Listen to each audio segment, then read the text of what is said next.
Well, guys, what do you know? Here's yet another situation where Child Protective Services was called, but nothing was done. A mother out of Kentucky is facing charges after police found her children sleeping outside and living in awful conditions. The home had no electricity or water, and it was said the home was covered in spiders, roaches, and rodents. So 35-year-old Betty Sue Snyder was arrested in Louisville on Thursday after police visited her home and found it in a state of disrepair. She was charged with endangerment, abandonment of a minor, and endangering the welfare of a minor. So reportedly, a 16-year-old female was found sleeping in the bathroom of her school. She was highly dehydrated and malnourished, so that prompted police and officials with the local school system to visit the address that was on file for the teenage girl. When they arrived to the home, they found two children who were ages 10 and 11 who were sleeping in an outdoor gazebo covered in tarps. The inside of the home was uninhabitable, and as I said, there was no running water, no electricity. It was covered in roaches, spiders, and rodents. Now, the children's great-grandmother said that she had called Child Protective Services on multiple different occasions, but nothing was ever done to help the children. Imagine that. All three of the children were malnourished and dehydrated, and they also had some physical injuries, and they were taken to a local children's hospital. The grandmother told police that she had not been inside the home in months, and that the children said they chose to sleep outside because the conditions inside the home were so bad and unlivable. She also told police that her grandchildren had been treated like dogs and animals and would sneak down to her home when the mom was gone so that they could get something to eat and drink, and that they were not even allowed in their own home. She reportedly lives on the same street that they do, and she said that Betty would not let them have any contact with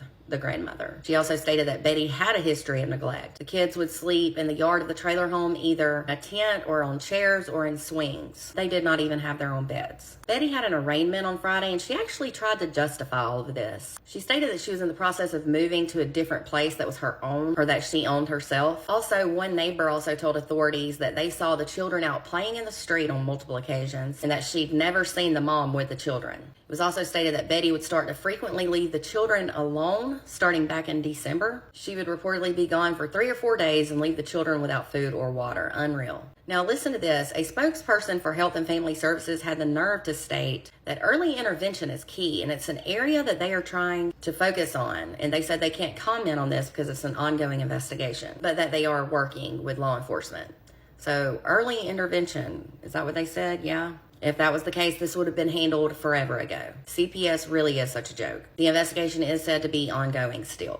Betty is being held on a $50,000 cash bail in the Louisville Metro Corrections, and her next court date is said to be set for September 9th. This is just heartbreaking, and no child deserves to live in conditions like this. For more true crime, be sure to give me a follow and to check out my website at www.truecrimewithmegan.com.